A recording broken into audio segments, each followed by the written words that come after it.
पाने में जो था सो आपको दे दिया है। आपका पूरा परिवार इतने चावल में कैसे निर्वाह कर लेते?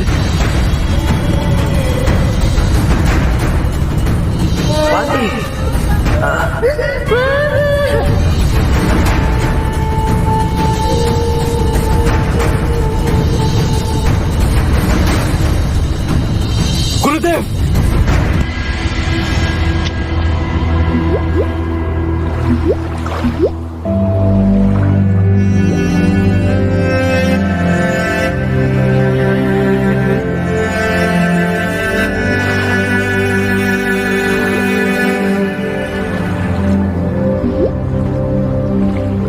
तुम्हारी अशांति का कारण?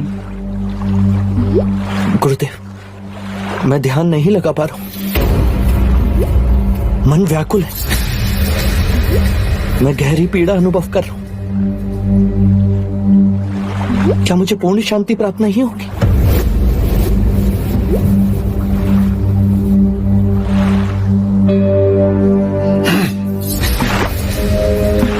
देखा वो पत्थर कैसे पानी से उछलता हुआ चला गया। देखो वत्स, पहले पहल जब ध्यान केंद्रित करते हैं तो भूत, भविष्य, वर्तमान के विचार चारों तरफ से घेर लेते हैं। वो बादल देख रहे हो? वो भी इन विचारों की तरह नए नए रूप लेके विचरते हैं।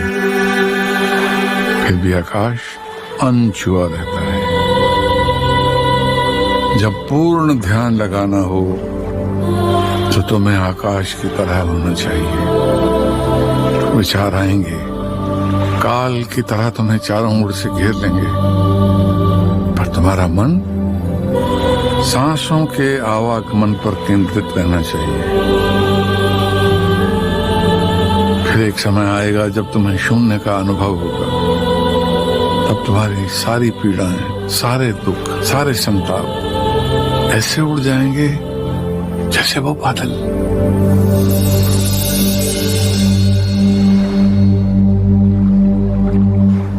फिर केवल एक गहरी शांति का अनुभव होगा, जैसे वो नीला आकाश।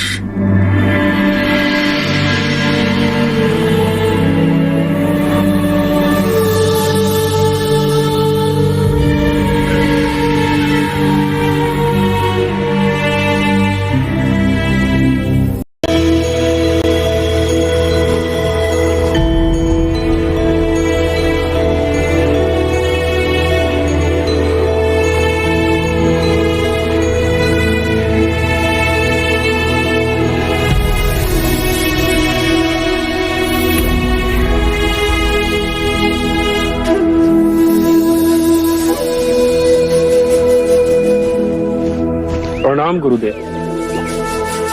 सिद्धार्थ कहाँ है? गुरुदेव, वो ध्यान में है। मैंने उन्हें उठाना उचित नहीं समझा। ज्ञान प्राप्त करने के लिए सिद्धार्थ के मन में बड़ी तड़प है। ऐसा प्रतीत होता है ज्ञान के मार्ग पर चलने के लिए तो अपने समस्त भौतिक सुख चैन छोड़कर आया।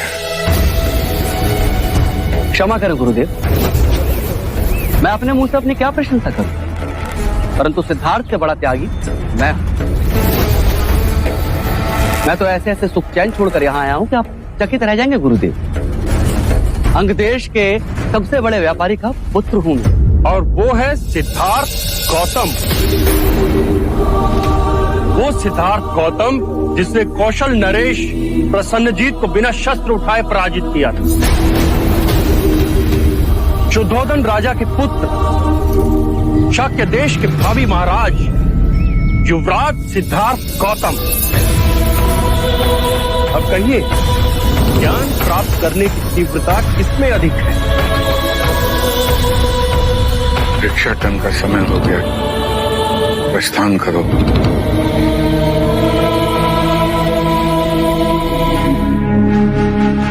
सचमुच विश्वास नहीं होता, इतने बड़े राजा का पुत्र भिक्षु। अरे और तो और उनके व्यवहार में अभिमान की बू तक नहीं है। तो ये हैं सिद्धार्थ गौतम, इनके बारे में असित मुनि ने भविष्यवाणी की थी। सिद्धार्थ जिनके बारे में कहा गया है कि वो मनुष्यों को दुख और पीड़ा के मार्ग से सुख शांति के मार्ग पर ले जाएंगे। वो सिद्धार्थ युग पुरुष कहलाएंगे। उन्होंने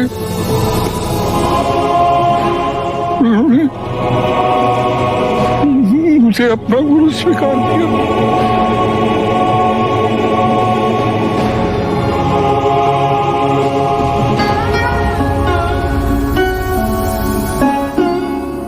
मैं नहीं जानता मैं इस योग्य हूं भी कि नहीं।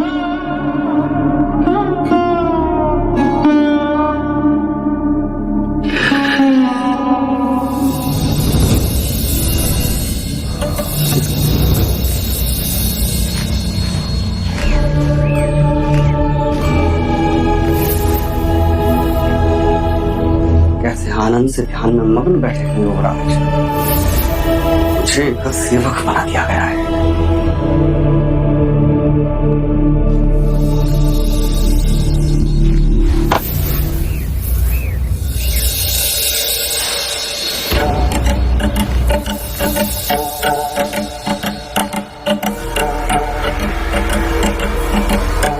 इसलिए भिक्षा मांगू मैं, जो गुरु का चटका बन गया है।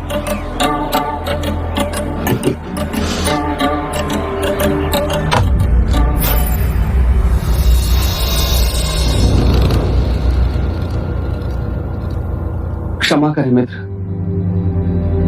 तुम्हें भिक्षा देकर जा रहा था कि मेरा भिक्षा पात्र गिर गया। ऐसा भाग्य पाया है मैंने। तुम्हारा ध्यान भंग ना हो, इसलिए घर घर जाकर कड़ी धूप में मैं भिक्षा लेकर आया, तुम्हारे और अपने लिए। पांव में छाले भी पड़ गए और देखो मेरी भिक्षा धूल में मिल गई।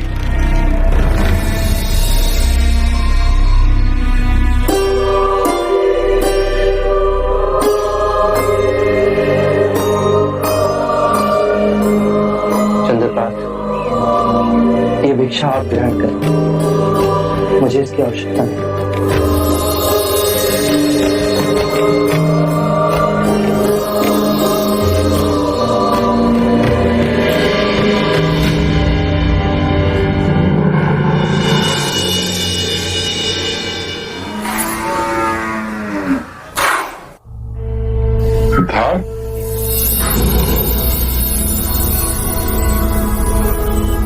आप बिना देखे कैसे जान लेते हैं कि मैं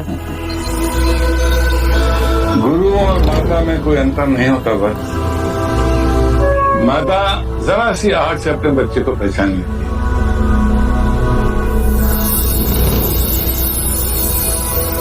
लो ये पियो, ये सात्विक आहार से मन को शांति मिलती है। आपकी करुणा का पात्र हूं या नहीं ये तो मैं नहीं जानता, परंतु आपसे एक विनती। कहो।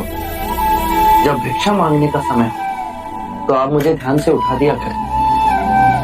मैं नहीं चाहता कि मेरे कारण किसी और को कष्ट हो। किसको कष्ट हो?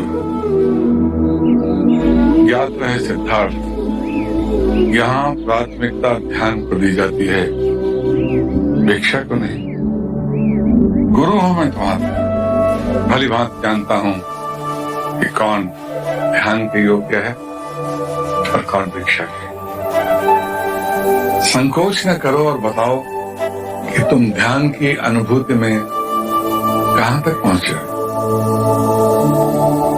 गुरुजी, पहले तो ऐसा लगा जैसे मैं हवा में उड़ रहा हूं, और फिर समय का ज्ञान धीरे धीरे जाता रहा। अति शुभ लक्षण। और फिर शून्य अवकाश की अनुभूति हुई और जैसे ही मेरा ध्यान टूटा मुझे पीड़ा ने आ घेर लिया और फिर मेरा मन व्याकुल होने लगा। मन के विचलित होने पर दुखी होने की आवश्यकता नहीं है। तुम्हें इसके आगे अनंत के शून्य आकाश की अनुभूति करनी है। जो भौतिक है वो मन का बुना जाल है, जैसे उस दिन पात्र के पानी में धूल के कण। स्थिर नहीं होना। मन के और भीतर जाओगे तो पाओगे वहां कुछ भी नहीं, पूर्ण शून्य, पूर्ण शून्य। अपना दीप जलाओ, अडिग रहो, मन डोले और तुम नहीं डोले।